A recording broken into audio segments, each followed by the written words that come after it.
As a social scientist मैं कह सकता हूँ कि पार्टी तभी जिंदा रहती है जब उसमें हलचल होती रहती है, आंदोलन होता रहता है। आप जिसको निकालिए, किसको लाइए, वो आपकी मर्जी है।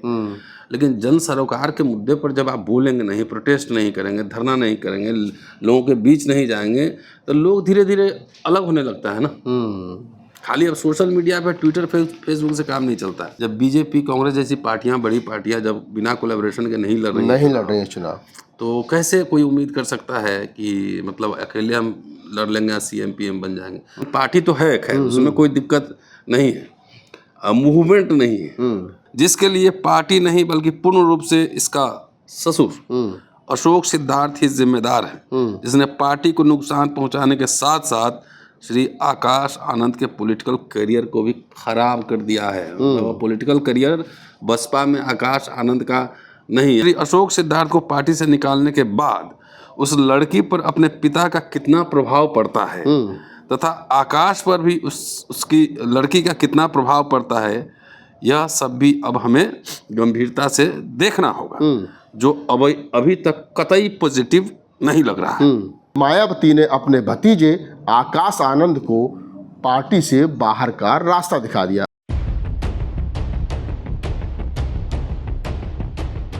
15 जनवरी 2025, स्थान उत्तर प्रदेश की राजधानी लखनऊ। मायावती जी का जन्मदिन, और मायावती जी के जन्मदिन पर देश भर के तमाम कार्यकर्ता मायावती जी के प्रदेश कार्यालय पर, बसपा के प्रदेश कार्यालय पर जुटे। बसपा के राष्ट्रीय कोऑर्डिनेटर आकाश आनंद के साथ में उनके छोटे भाई ईशान आनंद भी उस समारोह में शामिल हुए थे। कयास लगाया जा रहा था कि विदेश से पढ़कर लौटे ईशान आनंद पार्टी में राजनीतिक पारी शुरू करेंगे तो आनंद ही आनंद होगा। लेकिन ये क्या हुआ कि आज 2 मार्च है, यानी लगभग 1.5 महीने के बाद ही एक आनंद को तो छोड़ो, जो पहले आनंद पार्टी में काम कर रहे थे राष्ट्रीय कोऑर्डिनेटर के रूप में, आज उनको भी बाहर का रास्ता दिखा दिया गया और आरोप भी गंभीर लगाए हैं। क्या आरोप लगाए हैं, क्या है पूरी वजह, परत दर परत प्रोफेसर रतनलाल हमारे साथ हैं, उनसे हम बातचीत करेंगे। नमस्कार, मैं राहुल नागपाल और आप देख रहे हैं अम्बेडकर नामा और बोल 85 की ये साझा पेशकश।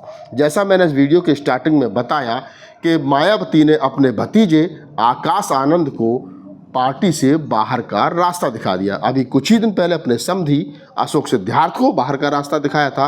क्या है पूरी वजह, एक एक करके हम जानेंगे प्रोफेसर रतनलाल सर के साथ। सर, सोचा जा रहा था, लोग अंदाज़ा लगा रहे थे कि एक आनंद के साथ एक आनंद और पार्टी में दोनों मिलकर के काम करेंगे, आनंद ही आनंद होगा, लेकिन तो पहले वाले आनंद भी पार्टी से बाहर कर दिए। नहीं, मैं आज जो प्रेस रिलीज उनका आया है 3 पेज का विस्तृत प्रेस रिलीज है जी, मैंने पढ़ा उसको। वैसे टिप्पणी तो नहीं करना चाहिए, क्योंकि पार्टी क्या, वो प्राइवेट लिमिटेड कंपनी की तरह पार्टियां आजकल चलती है। उसमें से कोई मिशन मूवमेंट की पार्टी जो है, जो अपने आप को दावा करती है, इससे भी वो अछूता नहीं है। तो पहले तो एक माना गया था कि भाई उत्तराधिकारी आ गए। तो आज का 3 पेज का जो स्टेटमेंट है, कुछ पहलू मैं पढ़ ही देता हूँ, ज़्यादा बेहतर रहेगा। मान्यवर कांशीराम जी से प्रेरणा लेकर लिख रही हैं कि उनके पद चिन्हों पर चलकर ही मैंने उनकी एक ईमानदार व निष्ठावान शिष्य एवं उत्तराधिकारी होने के नाते श्री अशोक सिद्धार्थ को, जो श्री आकाश आनंद के ससुर भी हैं, उसे अब पार्टी व मूवमेंट के हित में पार्टी से निकालकर बाहर किया है, जिसने उत्तर प्रदेश सहित पूरे देश में पार्टी को 2 गुटों में बांटकर इसे कमजोर करने की अति घृणित घिनौना कार्य किया है, जो कतई बर्दाश्त करने के लायक नहीं है।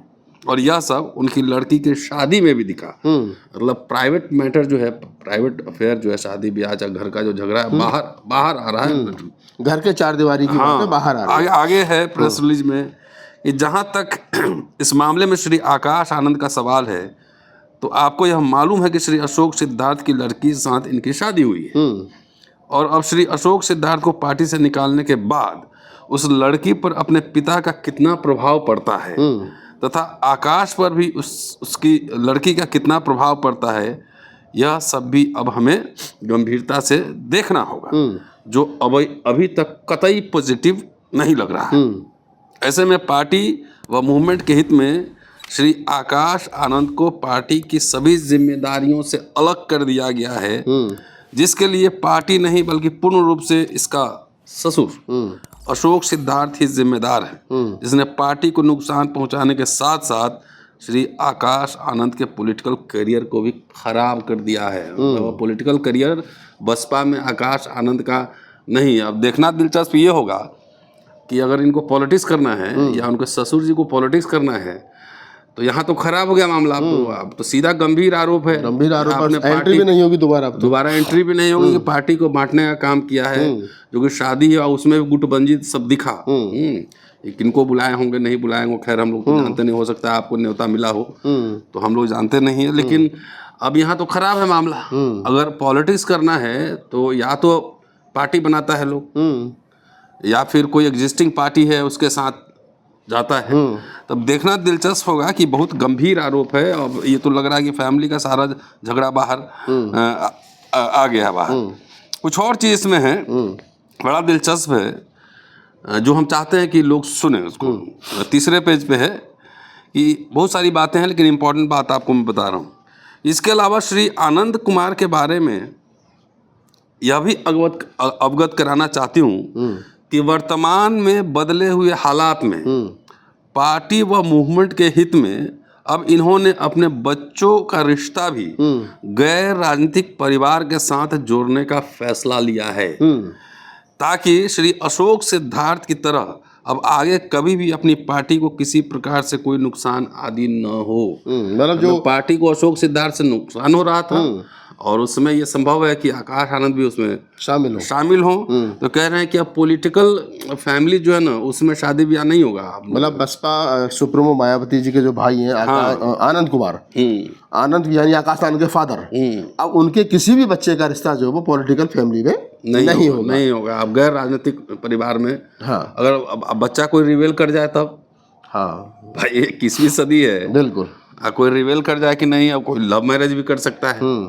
तो ये कंपल्सरी तो एक तरह से फरमान है। फरमान है। एक और इंटरेस्टिंग मैंने देखा इसमें जो कि मैं वर्बेटम पढ़ ही देता हूँ। इतना ही नहीं बल्कि अब मैंने खुद भी यह फैसला लिया है कि मेरे जीते जी व मेरे आखिरी सांस तक भी अब पार्टी में मेरा कोई उत्तराधिकारी नहीं होगा। तब तो क्लोज हो गया, रास्ता क्लोज हो गया। जिस फैसले का पार्टी के लोगों ने दिल से स्वागत किया। इसके साथ साथ पार्टी की राष्ट्रीय अध्यक्ष बहन कुमारी मायावती जी ने अपनी उस बात को फिर दोहराया कि मेरे लिए पार्टी व मूवमेंट पहले है, भाई बहन व उनके बच्चे तथा अन्य रिश्ते नाते आदि सब बाद में। इसी परिप्रेक्ष्य में उन्होंने पार्टी के लोगों को विश्वास दिलाया कि जब तक मैं जिंदा रहूंगी तब तक मैं अपनी आखिरी सांस तक भी पूरी ईमानदारी व निष्ठा से पार्टी को आगे बढ़ाने का हर संभव पूरा प्रयास करती रहूंगी। तो उत्तराधिकारी का भी सीन खत्म है मामला। तो जीते जी तो ये उत्तराधिकारी बनाएंगे नहीं। पार्टी अब मूवमेंट पार्टी तो है, खैर उसमें कोई दिक्कत नहीं है, मूवमेंट नहीं है। मूवमेंट बार बार कहा जाता है पार्टी मूवमेंट तो मूवमेंट क्या है? लोग यही ट्विटर पे 3 पेज मूवमेंट, मैंने वहीं से X से निकाला है 3 पेज। तो मूवमेंट तो है नहीं। अब मुझे लगता है शायद नेक्स्ट पीएम बनने की तैयारी है। अब तो देखना है कि आकाश आनंद की जगह रामजी गौतम को लेकर के राज्यसभा सांसद है, लखीमपुर खीरी के रहने वाले हमारे साथी भी हैं और आनंद कुमार का प्रमोशन कर दिया गया। उनको राष्ट्रीय मीडिया मतलब आकाश आनंद के पिताजी का उनका प्रमोशन कर दिया। वो क्या नाम है, राष्ट्रीय कोऑर्डिनेटर बना दिया गया। दिल्ली में बैठेंगे, सारा कामकाज दिल्ली का वही देखेंगे। कागजी कार्रवाई वो देखेंगे। कागजी कार्रवाई, कोर्ट कचहरी, इनकम टैक्स वगैरह जो है सब कुछ देखेंगे, दिल्ली में रहेंगे। रामजी गौतम घूम के पार्टी या कोऑर्डिनेट करेंगे हर जगह। तो ये वो दलित राजनीति और बसपा की राजनीति, खैर मैं तो दलित राजनीति कहता हूँ लेकिन ये तो सर्वजन राजनीति है। तो सर्वजन राजनीति के दृष्टिकोण से ये बड़ी खबर है। बड़ी खबर कि अब मैंने बार बार यही सुना कि ये निकाल दिएगा वो निकाल दिएगा, सब निकाले जा रहे हैं। आ कौन रहे अंदर? आ कौन रहे? देखिए पहले बाबा साहब, मैं बार बार कहता हूँ कि बाबा साहब के राजनीति एक केंद्र बिंदु में अस्पृश्य जमात था। अस्पृश्य जमात डिप्रेस क्लासेस की बात करते थे। उनको प्राथमिक श्रोता जो है वही थे, अछूत थे। प्राथमिक श्रोता उनके ऑडियंस। तो 2 कदम आगे बढ़ के फिर कांशीराम जी ने बहुजन समाज पार्टी बनाई जिसमें ज़्यादातर पिछड़े अति पिछड़े दलित समाज के लोग थे। कांशीराम जी के परिनिर्वाण के बाद जो है वो बहुजन से सर्वजन हो गया। सर्वजन होने के बावजूद लगातार जो है ना पार्टी का वोट प्रतिशत लगातार गिरता ही रही। दिल्ली में तो बुरा हाल रहा, एक को छोड़कर किसी ने जमानत भी नहीं बचा पाया। बिल्कुल। किसी जमाने में यहाँ एमएलए जीतते थे, काउंसलर जीतते थे, 14.5% वोट होता था। 14% वोट होता था, तो वो कहाँ चला गया, तो इस समीक्षा हुई है, लेकिन उस पर चर्चा शायद समीक्षा में नहीं हुई इन बातों पर। दूसरा उत्तर प्रदेश ही देख लीजिए। उत्तर प्रदेश में जब सपा से गठबंधन हुआ तो 10 इनके सांसद जीते। इस बार अकेले चुनाव लड़े थे, एक भी नहीं है। मिला जुला के एक ठाकुर साहब हैं जो एमएलए इनके पास हैं, मिला जुला के। तो ये तो पार्टी को अगर वाकई नर्चर करना है तो पार्टी तो है ही ना, उसका पूरा एक मेमोरेंडम होगा, पूरा उसका बाई लॉज होगा, पार्टी तो है ही। पार्टी कोई भी जो है ना वो जीवित रहती है या ऊर्जा उसमें रहता है आंदोलन से होता है ना। जो मूवमेंट की बात हो रही, मूवमेंट मतलब आंदोलन है ना, मूवमेंट मतलब आंदोलन। तो वाकई अगर पार्टी को रिवाइव करना है इनको तो दो काम तो होना ही, एक तो मूवमेंट होना है जो दिख नहीं रहा। जो कांशीराम करते थे, साइकिल चलाते थे, रैली करते थे, सभा करते थे, लोगों के बीच में जाते थे, तो एक टेम्पररी फेज ही सही, लेकिन एक बना माहौल उसमें। लेकिन अब तो कोई मूवमेंट उस तरह का है नहीं। अब तो सिर्फ इलेक्शन के समय जो है, और उसका रिजल्ट क्या क्या हो रहा है देखिए राहुल गांधी तो मान लो कि राजा घर में पैदा हुआ, बड़े घर का आदमी, उनको भी लगा कि भाई ऐसे काम नहीं चलेगा। 2 बार भारत जोड़ो यात्रा किया ना, भारत जोड़ो यात्रा, फिर भारत जोड़ो न्याय यात्रा, लोगों से मिलना जुलना, बातचीत करना, तो उनके मैच्योरिटी में भी फर्क आ रहा है ना, आइडियाज़ में, मैच्योरिटी में फर्क आ रहा है। बिल्कुल। जो बात बोल रहे हैं हो सकता है कि कांग्रेस के अंदर ही सपोर्ट न मिल रहा हो, लेकिन वो इशारा तो है ना, एक तरफ की राजनीति उनकी बदलने जा रही है। बिल्कुल। तो जब बड़े बड़े लोग जब सड़क पर उतर के जब भारत जोड़ो यात्रा कर रहे हैं, आंदोलन कर रहे हैं, सोशल मीडिया पूरा मैनेज कर रहे हैं, सोशल मीडिया चला रहे हैं, तो इसको अगर खड़ा होना है तो सब निकल ही रहा है, कुछ को जोड़ भी लेना चाहिए। और जब तक आंदोलन नहीं होगा और कोलैबोरेशन, आंदोलन और कोलैबोरेशन जब तक नहीं होगा तब तक कैसे कोई पार्टी जिंदा रह सकती है। ऐसा तो नहीं है, लोग दबी जवान में ये भी कह रहे हैं कि आकाश आनंद और उनके ससुर पार्टी में जैसा आरोप लगाए हैं कि उसको 2 दलों में बांट करके पार्टी में कब्जा करना चाहते थे। तो बहन जी को लगा कि मेरे हाथ से सत्ता जा रही है, छिन रही है, तो पहले इन्हीं को सत्ता है नहीं ना, पार्टी है। पार्टी में हाँ, जो का सत्ता कहाँ है, सत्ता से तो बहुत दूर है अभी। तो पार्टी है, तो पार्टी का भी अपना बहुत सारा फंड है वहाँ पे। और दूसरा बात है, इलेक्शन के समय भी कुछ कुछ गतिविधि होती रहती है। तो जाहिर है कि तो राज सत्ता का खेल है। और जब बड़े शहंशाह लोग जब कमजोर होने लगते हैं तो छत्रप तो सर उठाते ही है ना, मनसबदार, सूबेदार, छत्रप सब तो सर उठाते ही। जब सम्राट ऊपर मजबूत रहता था, छत्रप दबा रहता है, कमजोर हुआ उधर सेंटर, तो रीजनल पार्टी सब इमर्जेंस शुरू हो जाता है। इमरजेंस शुरू हो जाता है। तो आप प्रोफेसर रतनलाल हैं, और जैसा हमने इस वीडियो में जानने की कोशिश की कि आखिरकार आकाश आनंद को क्यों जो है वो बाहर का रास्ता दिखा दिया गया। देखिए हम लोग जो बोलते हैं ना, तो बसपा के लोग उनको गाली देने के अलावा कुछ नहीं करते हैं। वो घर में भी माँ बाप को भी गाली ही देता होगा। बहुत सारे लोग को मैं देखता हूँ। तो जो आप दिन भर जिस माइंडसेट में रहिएगा ना, तो वैसे निकलता भी है। तो एक समीक्षक होना, अब भर्त्सना होना, समीक्षा में अंतर है। आप पॉलिटिकल पार्टी हैं तो पॉलिटिकल पार्टी कैसे, हम लोग तो पढ़ते हैं ना, इतिहास पढ़ते हैं, थोड़ा बहुत उसमें समझने की कोशिश करते हैं। जब बीजेपी, कांग्रेस जैसी पार्टियां, बड़ी पार्टियां जब बिना कोलैबोरेशन के नहीं लड़ रही हैं चुनाव, तो कैसे कोई उम्मीद कर सकता है कि मतलब अकेले हम लड़ लेंगे, CM PM बन जाएंगे। दूसरा, रोज पार्टी से लोग जितने पुराने हैं बसपा के, मुझे नहीं लगता कि एक भी नेता होगा बसपा का। पुराने जितने हैं, कांशीराम जी के जमाने के और तमाम, वो हम एक भी मुझे नजर नहीं आता। तो ये भी एक बड़ी बेचैनी का कारण हो सकता है मायावती जी का, कि कोई दिख नहीं रहा दूर दूर तक जो मेरे बाद पार्टी को संभाल ले। अब उनके जहन में क्या है, बड़ी रणनीतिकार समझी जाती हैं, बड़ी पॉलिटिशियन है, 4 बार CM रही हैं, तो उनके मन में क्या है तो मैं नहीं बता सकता। लेकिन एज ए सोशल साइंटिस्ट मैं कह सकता हूँ कि पार्टी तभी जिंदा रहती है जब उसमें हलचल होती रहती है, आंदोलन होता रहता है। आप जिसको निकालिए, किसको लाइए, वो आपकी मर्जी है।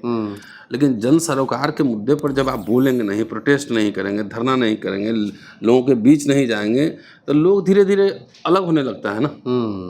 खाली अब सोशल मीडिया पे, ट्विटर, फेसबुक से काम नहीं चलता है, डिलीवर करना पड़ता है।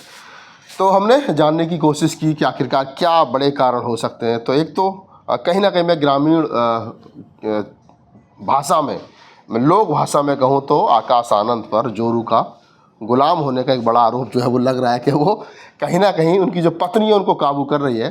और वो जोरू के गुलाम हो गए। अक्सर गांव में बुजुर्ग हमारे पश्चिमी उत्तर प्रदेश में कहते हैं कि जोरू का गुलाम हो गया, माँ बाप की सुनता नहीं है। तो इसके चलते भी उनका जो उत्तराधिकार है और वो तमाम चीज़ें उनसे वापस सोचना है उनको कि पॉलिटिक्स करना है कि व्यवसाय करना है। नहीं, तो अब तो व्यवसाय करेंगे, लेकिन मैं सोच रहा हूँ कि जिस सरदार पटेल मार्ग 2 नंबर बंगले में वो रहते हैं, क्या उसमें रहेंगे? क्योंकि उसकी कीमत लगभग 800 करोड़ है। तो 800 करोड़ के बंगले में अब तक इसलिए रह रहे थे कि वो मायावती जी के उत्तराधिकारी थे और मायावती जी के भतीजे थे। लेकिन जब सारे रिश्ते नाते ख़त्म कर लिए हैं तो आकाश आनंद उसमें रहेंगे या खाली करेंगे, या उनका जो 300 करोड़ का बिजनेस है वो बिजनेस जाकर करेंगे। राजनीति से अब दूर दूर तक उनका कोई शायद रिश्ता रहने वाला नहीं है। एक चीज़ और, तमाम मैंने बसपा के लोगों से बात करी तो उन्होंने बताया कि 10 तारीख को आकाश आनंद के साले की शादी थी आगरा में, और वहाँ वो तमाम लोग जुटे थे जो मायावती कहीं ना कहीं जिनको अपना विरोधी मानती हैं। और उसके बाद में आकाश आनंद को की क्लास लगाई गई थी, और क्लास लगाने पर आकाश आनंद ने ये कहा था मायावती जी को कि आप जिस मर्जी को पार्टी से बाहर निकाल देते हैं, कम से कम जिस आदमी को निकाल रहे हैं उसका कम से कम आप उसको बुला करके तो पूछिए कि उसकी गलती वो है या नहीं, लेकिन आपके कान में जो आकर के कहता आप वो मान लेते हैं। तो मायावती जी को भी लगा होगा कि लड़का जो है वो सामने खड़े होकर के जवाब दे रहा है, सवाल जवाब जो कर रहा है, तो इसकी सज़ा आकाश आनंद को मिली है। बहरहाल ये कुछ बातें ऐसी हैं जो हम नाम नहीं बता सकते किस आदमी ने क्या बात कही है, लेकिन इतना तो तय है कि आकाश आनंद का राजनीतिक जीवन शायद अब यहाँ पर ख़त्म होने जा रहा है। इस पूरी बातचीत के बारे में क्या प्रतिक्रिया हमें कमेंट सेक्शन में बताइए, और कौमा लगा है चिंतन मनन कीजिए और गालियों से बाहर आइए। धन्यवाद।